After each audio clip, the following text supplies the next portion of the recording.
ठेलमठेल भिडभाड, सडकभरि छरिएका सवारी साधनहरू, हर्नको आवाजले भरिएको यही भिडभित्र अगाडि बढ्ने बाटो खोज्दै छिन् गीता गुरुङ, जो सधैँ जोरपाटीदेखि शङ्खमूलको रफ्तार पक्रिन क्रियाशील छिन्। उनको हातले स्टेरिङ सम्हालेको दशक नागिसकेको छ।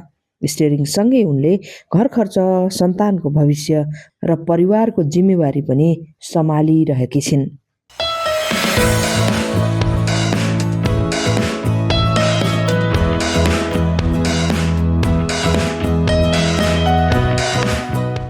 सन्तानको गुणस्तरीय शिक्षाका लागि गीताको परिवार गोर्खाबाट काठमाडौँ आइपुगेको हो। आफ्नो र श्रीमानको कमाइले परिवारसँगै बसेर 2 छाक मिठो मसिनो खान पाउँदा गीता सन्तुष्ट छिन्। उनलाई सङ्घर्ष त छ, तर सन्तुष्टि पनि मिलेको छ। अनि अब बच्चा पढाउनको लागि भनेर चाहिँ अब काठमाडौँ आइयो। अनि अरू साथीहरू मार्फत चाहिँ मैले चाहिँ अनि यो पेसामा अब यही पेसामा भएको साथीहरू चिनजान भयो। अनि त्यही साथीहरू मार्फत नै मैले अब यो पेसामा लागेँ। उनका 16 वर्षका छोरा छन्। आमा बुवाको सङ्घर्षलाई आफ्नो छोराले बुझेको कुरा गीता गर्वका साथ सुनाउँछिन्। मेरो मम्मीले टेम्पो चलाउनुहुन्छ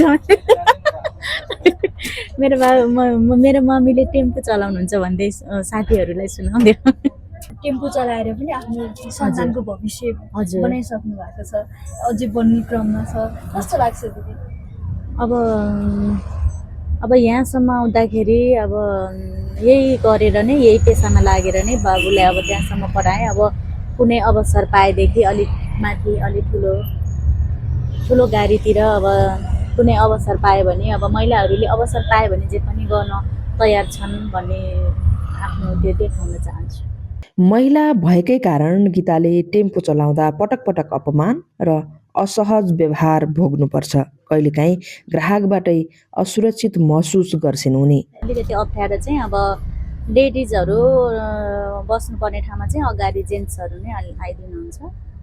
त्यसमा चाहिँ अब अगाडि ट्राफिक हुन्छ अनि अगाडि नै बस्छु भनेर अगाडि नै आइदिनुहुन्छ। मैले चाहिँ पछाडि बस्नु न, अगाडि ट्राफिक छ, यहाँ ढोका खोल्दा लाउँदादेखि ट्राफिकले देखेर चिट्काएर पछाडि नै बस्नुहोस् भन्दा पनि अगाडि नै आइदिनुहुन्छ। कुनै चाहिँ अब सबै त्यस्तो त भन्न मिल्दैन, सबै चाहिँ त्यस्तो हुनुहुन्न। अब अप्ठ्यारो त अब काठमाडौँको यो व्यस्त सडकमा धुलो धुवा खाएर अब अब विदेशमा गएर आफ्नो फ्यामिलीबाट टाढा रहेर काम गर्नु पर्दा भन्दा अब आफ्नो फ्यामिलीसँगै बसेर आफ्नो बच्चाहरू पनि हेरेर अलिकति सानोतिनो खर्च चलेको छ, त्यसमा चाहिँ खुसी छ।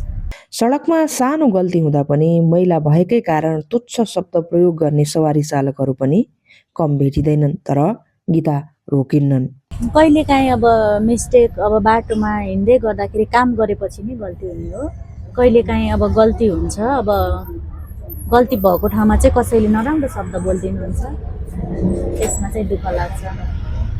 तर मान्छेहरूले हेर्ने नजर चाहिँ ड्राइभिङ पेसालाई नराम्रै नजरले हेर्छन्। मान्छेले हेर्नेले हेर्छन्, तर हामी चाहिँ अब आफ्नो काम चाहिँ निरन्तरता चाहिँ छोडिँदैन। कसैले कति नराम्रो शब्द बोलिदिनुहुन्छ। अनि अब बाटोमा हिँडेपछि त अब गल्ती त अब बाटोमा गुड्ने सवारी साधन हो होइन, कहिलेकाहीँ गल्ती हुन्छ। अनि एकजना अब बाइकले चाहिँ अब त्यस्तै खासै गल्ती त हामीले खास गरी गर्दैनौँ होइन, खासै गल्ती चाहिँ ठुलै गाडीको देख्छ के मान्छेले। अनि कसैले चाहिँ अब आफै अब यहीँबाट नजिकैबाट मोडिदिनुहुन्छ अनि आँखा छैन त्यस्तो भनिदिनुहुन्छ क्या, आँखा देखेन, टेम्पो चलाउन आउँदैन, त्यस्तो शब्द पनि बोलिदिनुहुन्छ क्या कसैले। त्यसमा चाहिँ दुःख लाग्छ।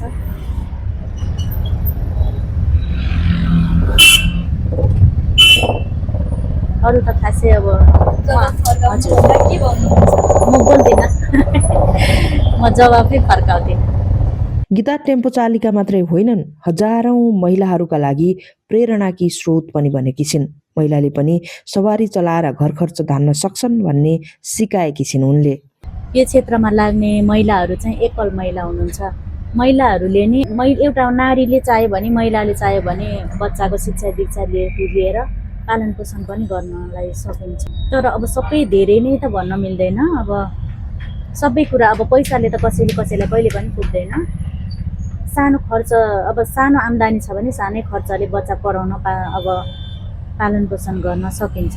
सन्तानको भविष्यका लागि परदेशी नै पर्ने सोचलाई गीताले चुनौती दिन्छन्।